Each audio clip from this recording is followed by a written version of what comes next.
Oke, baik. Saya Indri Christine Megawati Saragi akan memaparkan presentasi tentang penyusunan modul ajar. Ini ada slide-nya ya.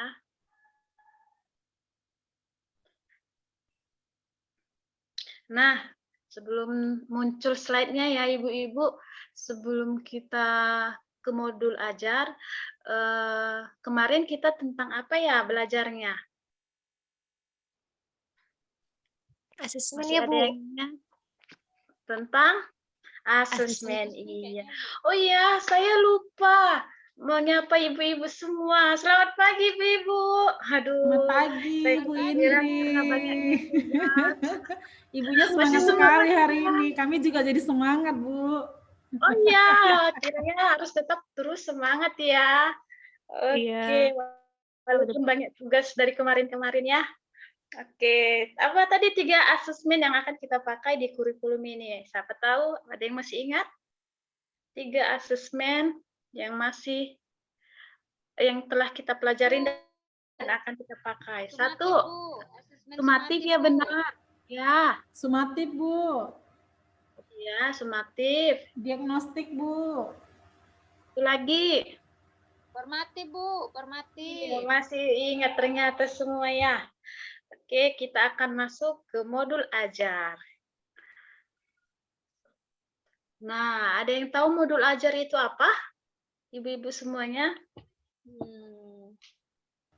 Ya, kalau saya Bahan ajar kaitkan untuk siswa, Bu. Belajar, Bu. benar, ada lagi? Oke, bahan ajar, perangkat ajar. Kalau saya kaitkan dengan kurikulum yang sekarang kita pakai, itu sama seperti RPP ya, ibu-ibu semua, yang artinya perangkat pembelajaran yang kita bawa dalam mengajar di kelas. Artinya RPP yang akan kita kembangkan adalah modul ajar. Nah, di sini ada apa itu modul ajar, sebuah perangkat ajar berupa bahan ajar, metode, strategi, dan petunjuk pembelajaran yang disusun secara sistematis dan menarik untuk proses pembelajaran di kelas. Oke, next. Oh, ada lagi. Modul ajar disusun dengan menyesuaikan alur tujuan pembelajaran, capaian pembelajaran, dan profil pelajar Pancasila. Masih ingat nggak ibu-ibu apa saja profil Pancasila, pelajar Pancasila? Ada 6 ya elemennya. Masih ingat? 1. Mandiri, Bu. Mandiri. 2. Aktif, Bu. Ya, terus. Gotong royong. Gotong royong. Bernalar kritis. Nalar kritis, berkebinekaan global, gitu ya, kreatif dan tentunya. Oke, next. Iya, apa tujuan dibuat modul pembelajaran, ya kan? Nah, kalau kita mau ke sekolah, kita ngapain ya, Bu? Ada nggak tujuan kita kalau ke sekolah? Mau belajar, Bu, biar pintar. Sama seperti anak didik kita ya, ke Pintar, sekolah Bu. mau mendapatkan ilmu dari kita. Sama seperti modul ajar ini. Apa tujuannya? Kita buka. 1. Sebagai pedoman dan petunjuk bagi guru dalam menjalankan aktivitas pembelajaran di dalam kelas. 2. Agar proses pembelajaran menjadi lebih menarik dan bermakna. 3. Untuk meningkatkan kualitas pembelajaran karena disusun secara terencana, sistematis, dan menarik. Tapi kalau intinya apa ya tujuan dibuat modul pembelajaran itu ya ibu-ibu semuanya? Untuk mencapai Tujuan pembelajaran, Bu. good, benar. Ada Next. tujuan pembelajaran, Bu. Lanjut ya. Nah, jadi sebelum membuat modul ajar, kita harus tahu dulu komponen-komponen dalam menyusun modul ajar. Ada 3 komponennya. 1, dia berinformasi umum ya, ada itu isinya identitas, kompetensi awal, profil pelajar Pancasila, sarana dan prasarana, target peserta didik, model pembelajaran yang digunakan. 2, komponen inti. Ada tujuan pembelajaran, pertanyaan pemantik, persiapan kegiatan pembelajaran, asesmen, pengayaan, dan remedial refleksi peserta didik dan guru. Ketiga ada lampiran. Lembar kerja peserta didik, bahan bacaan guru, dan peserta didik, glosarium, daftar bacaan. Oke. Nah, di sini saya akan memaparkan informasi umum apa saja ya. Pertama, identitas sekolah. Ada nama penyusun, institusi, tahun ajar. Kalau di RPP, Ibu, saya akan kaitkan selalu dengan RPP ya. Nama penyusun kita adanya di mana ya? Di mana ya, Ibu? Di cover, Kalau- Bu. Iya, kalau di modul ini di atas ya. Kalau kita mungkin di RPP yang ada di bawah ya, selalu. Ya kan, setelah habis penilaian pasti ada di bawah nama kita kan. Ada tanda tangan, sebelahnya Benar-benar, Bu. Iya, Bu. ada siapa lagi ya? Kepala sekolah, Bu. Kepala Kepala sekolah. sekolah, Bu. Perharinya RPP kita akan tanda tanganin. Bayangin Ibu, setiap harinya kita menandatanganin RPP. Ya, tapi kalau di modul ajar tidak ada ya, hanya di atas saja ya Bu. Nah ini mungkin sebuah keringanan ya. Coba kalau kita tiap hari tanda tangan, ya ribetnya minta ampun. Belum lagi urus anak ya. Oke, next. Kompetensi awal itu apa? Pengetahuan awal yang perlu dimiliki siswa sebelum mempelajari materi. Terus, profil pelajar Pancasila. Nah, tadi sudah kita kaitkan kembali materi dengan profil pelajar Pancasila. Next, sarana dan prasarana yang digunakan dalam proses pembelajaran, ya laptop tentunya, dan lain sebagainya. Terus, target peserta didik. Nah, di sini ada modul ajar kita memakai 3 target peserta didik. Satu reguler yang dia biasa aja ya, muridnya yang tidak terlalu pintar, tidak terlalu bodoh ya. Terus yang kedua, siswa berkebutuhan khusus. Artinya dia tidak mencapai pembelajaran. Dan yang ketiga, siswa yang lebih tinggi nilainya ya, yang siswa yang pencapaiannya tinggi. Selanjutnya, model pembelajaran tatap muka, daring, dan luring. Kalau di sekolah Ibu, apa ya model pembelajarannya? Mungkin selama pandemi, ada yang tatap muka, Bu? Ada daring, Ada, Bu. juga Ada luring, daring, Bu. ada tatap muka juga, Bu. Oh, ada ya. Oke, terus kita masuk ke komponen inti.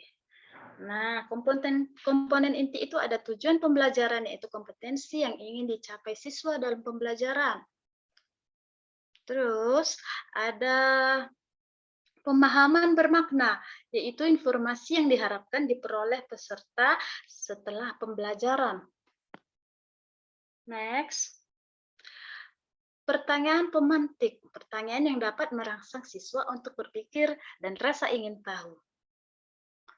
Kegiatan pembelajaran inilah skenario guru ketika proses pembelajaran. Kalau di RPP itu ada kegiatan awal, inti, dan penutup.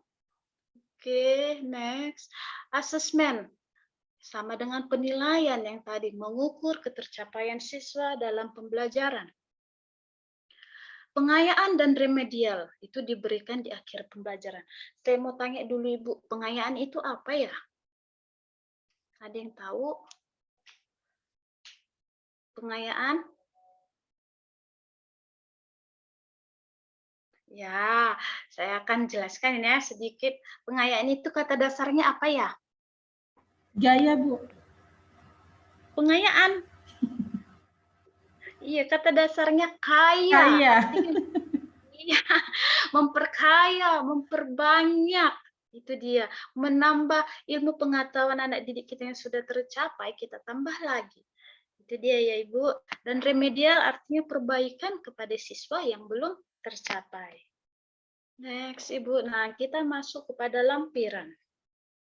Apa saja lampiran? Nah, yang pertama lembar kerja peserta didik. Dilampirkan tugas yang akan diberikan kepada siswa. Terus bahan bacaan guru dan peserta didik itu kita dari mana kita dapat? Buku paket dan dari buku pegangan guru. Bisa yang lain bahan bacaannya Ibu? Bisa dari mana? Bisa dari YouTube, bisa dari Google, dari mana aja. Pokoknya sesuai dengan materi yang kita ajarkan, relevan dia ya. Next, glosarium. Ini dia kata-kata istilah, kumpulan istilah yang belum kita tahu artinya. Dan terakhir adalah daftar pustaka, sumber referensi dalam penyusunan modul. Nah, sampai situ Ibu. Tapi di sini saya akan kasih kesimpulan tentang modul ajar ya. Guru di sekolah diberikan kebebasan untuk mengembangkan modul ajar sesuai dengan konteks lingkungan dan kebutuhan peserta didik. Kesimpulan yang kedua, modul ajar dilengkapi dengan komponen yang menjadi dasar dalam proses penyusunan. Dan kesimpulan yang ketiga, komponen modul ajar dalam panduan dibutuhkan kelengkapan persiapan belajar. Ada satu lagi, ada 4 ternyata. Komponen modul ajar bisa ditambahkan sesuai dengan mata pelajaran dan kebutuhan. Oke, sampai sini materi saya. Ada yang mau ditanyakan atau yang belum jelas? Wow, Ibu semangat sekali menjelaskannya. Jadi kami juga semangat, Bu. Iya, Bu. Semuanya juga semangat. Oh iya, Bu, mau nanya. Itu Prodi Pancasila Iya. kan ada 6. Apakah ke-6 Iya. elemen itu harus dimasukkan semua atau sesuai kebutuhan aja, sesuai dengan materi yang bisa dihubungkan? Iya, bagaimana materi itu kan kita tidak boleh paksakan ke enam-enamnya itu masuk ke dalam materinya. Mana yang cocok kita masukkan ke dalam modul ajar. Gitu, Ibu. Mungkin kalau di dalam pelajaran matematika bisa nggak beriman, bertakwa gitu ya? Jarang ya Agak kalau sulit pelajaran sih. matematika. Agak Iya. sulit sih, Bu. Iya, ada yang lain Ibu pertanyaannya yang belum jelas? Aduh, sepertinya Ibu Fitri, bagaimana? Iya Bu, aduh maaf ya Bu, jaringan kurang bagus Bu. Oke, tapi tetap mendengarkan Ibu. Iya Bu ya. Ada yang mau ditanyakan Ibu? Sudah jelas ya? Karena saya terlalu semangat kali ya. Oke ya. Oke Ibu Jelas semua semuanya. Bu. Iya, kalau kurang jelas nanti boleh kita chat lagi ya di grup gitu. Iya Bu. Oke Ibu, boleh kita selesaikan atau ada yang lain? Ada nggak Bu bahan contoh yang bisa menjadi gambaran bagi kami Iya, saya untuk lupa. Saya punya modul contoh ajar gitu? ternyata modul ajar ya. Contohnya ini kita boleh lihat. Nih, kita akan lihat contoh modul ajar. Nah, tadi sebelumnya dalam membuat modul ajar kita harus tahu dulu apa saja komponen-komponennya. Di sini ada modul ajar kelas 1, ada alokasi waktu, itu ada informasi umum ya. Terus yang kedua ada kompetensi awal. Terus dia masuk semuanya, dimasukkan. Dan yang terakhir, nah itu kegiatan pembelajaran itu sama seperti RPP ya, ada kegiatan awal, inti, dan penutup. Iya, jangan lupa ada refleksinya. Oke, dan terakhir ada lampiran. Di sini kita lampirkan semua lembaran kerja peserta didik, glosarium, daftar pustaka. Oke, terima kasih Ibu Nurul sudah mengingatkan. Tadinya sudah saya Sama-sama siapkan, Ibu. cuma saya lupa saking semangatnya ya. Terima kasih Bu. Oke, Ibu. Ya, demikian presentasi dari saya. Terima kasih. Mohon maaf jika ada kesalahan kata. Dadah. Sama-sama Ibu. Dadah. Yuk. Bye-bye, Bu. Bye.